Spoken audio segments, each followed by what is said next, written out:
मात की जय, अम्बे मैया की जय, शेरावाली माता की जय। तो भक्तों, आज मैं माता दुर्गा के दुर्गा सप्तशती चौथे अध्याय का पाठ करूंगा। तीसरे नवरात्रे के दिन चौथे अध्याय का पाठ किया जाता है।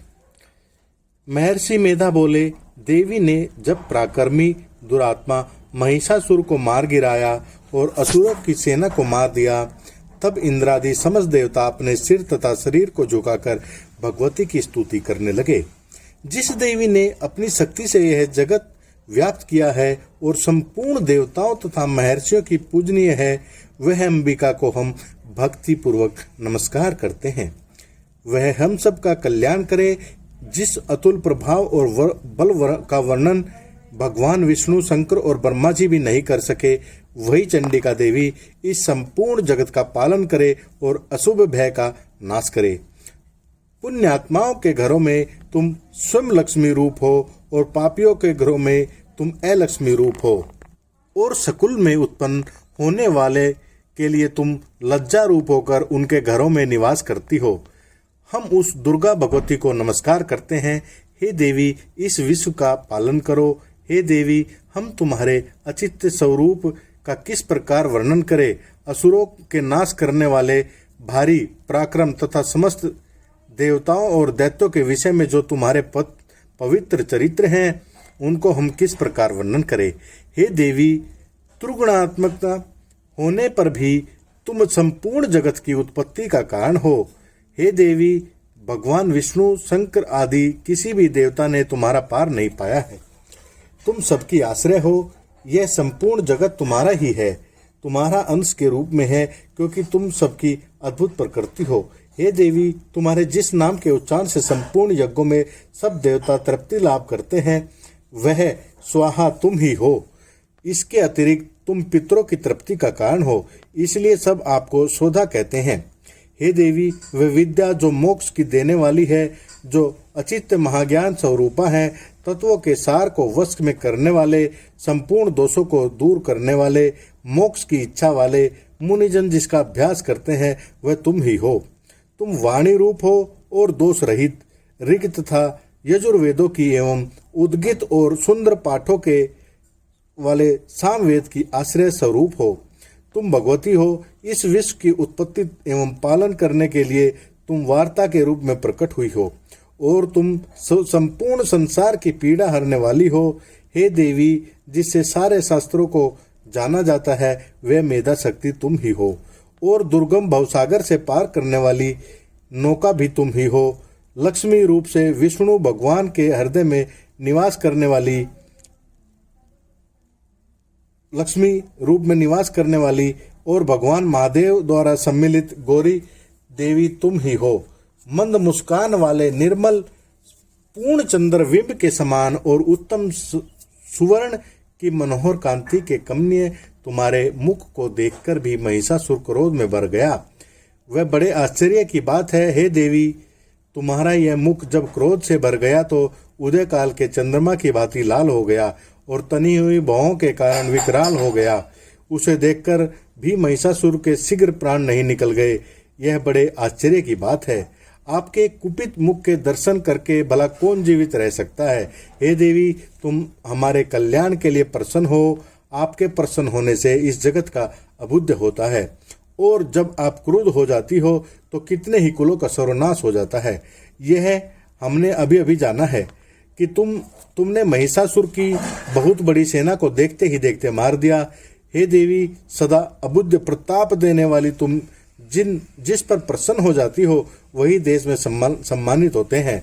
उनके धन यश की वृद्धि होती है, उनका धर्म कभी शिथिल नहीं होता है, और उनके यहाँ अधिक पुत्र पुत्रियां और नौकर होते हैं।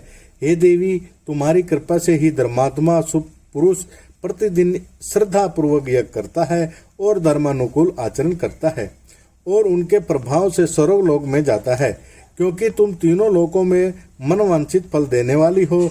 हे माँ दुर्गे, तुम स्मरण करने पर संपूर्ण जीवों के भय नष्ट कर देती हो और स्थिर चित्त वालों के द्वारा चिंतन करने पर उन्हें अत्यंत मंगल देती हो।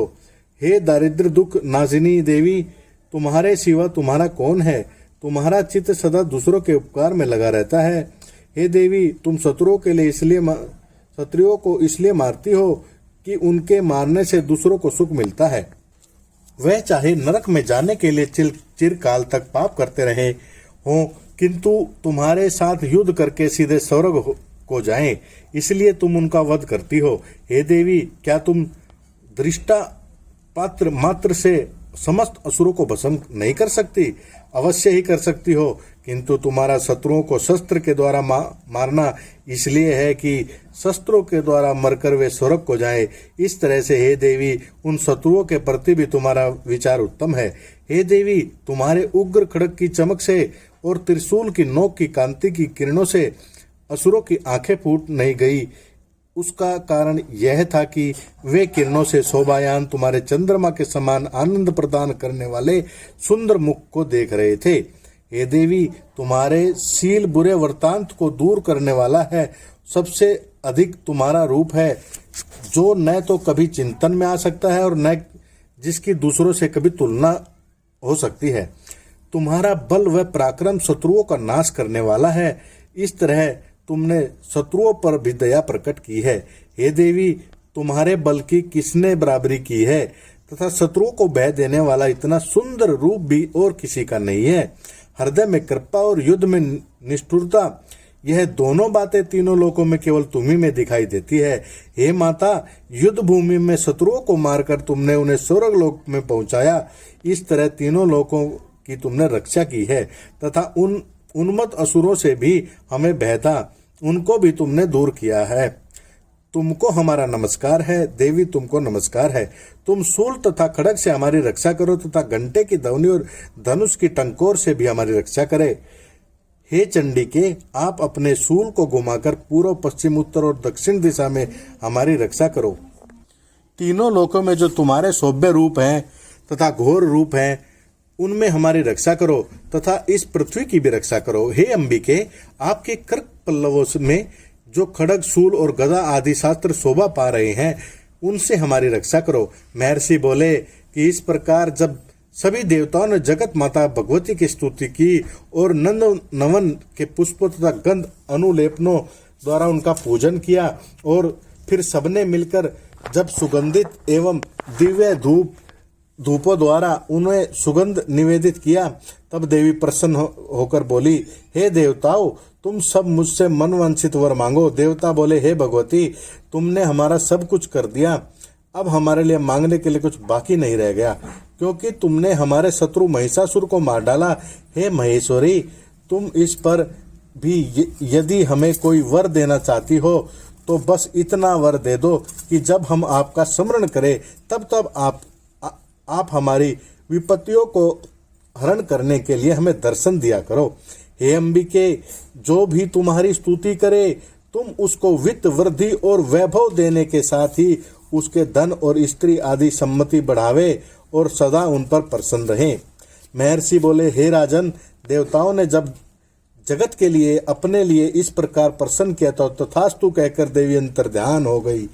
हे भूप, जिस प्रकार तीनों लोकों का हित चाहने वाली वह भगवती देवताओं के शरीर से उत्पन्न हुई थी, वह सारा वृत्तांत मैंने तुम्हें कह दिया, और इसके पश्चात दुष्ट असुरों तथा शुंभ निशुंभ का वध करने और सब लोगों की रक्षा करने के लिए जिस प्रकार गौरी देवी के शरीर से उत्पन्न हुई थी, वह सारा वृत्तांत मैं यथावत वर्णन करता हूँ। बोलो दुर्गे माते की जय। माता रानी के चौथे दुर्गा सप्तशती के चौथे अध्याय का समापन हुआ। बोलो दुर्गे माते की जय। सबसे पहले हम माता रानी की क्षमा याचना करते हैं। परमेश्वरी, मेरे द्वारा रात दिन सहस्त्रों अपराध होते हैं, यह मेरा दास है, ऐसा समझकर मेरे उन अपराधों को तुम कृपा पूर्वक क्षमा करो। परमेश्वरी, मैं आह्वान नहीं जानता, विसर्जन करना नहीं जानता तथा पूजा करने का ढंग भी नहीं जानता। क्षमा करो देवी सुरेश्वरी, मैंने मंत्रहीन, क्रियाहीन और भक्तिहीन पूजन किया है। वह सब आपकी दया का पात्र हूँ। जैसा चाहो करो। देवी परमेश्वरी, अज्ञान से, भूल से अथवा बुद्धि भ्रांति होने के कारण मैंने जो न्यूनता या अधिकता कर दी हो, सब क्षमा करो और प्रसन्न हो। सच्चिदानंद स्वरूपा परमेश्वरी, जगतात्मा कामेश्वरी, तुम प्रेम पूर्वक मेरी यह पूजा स्वीकार करो और मुझ पर प्रसन्न रहो। जय माता रानी की।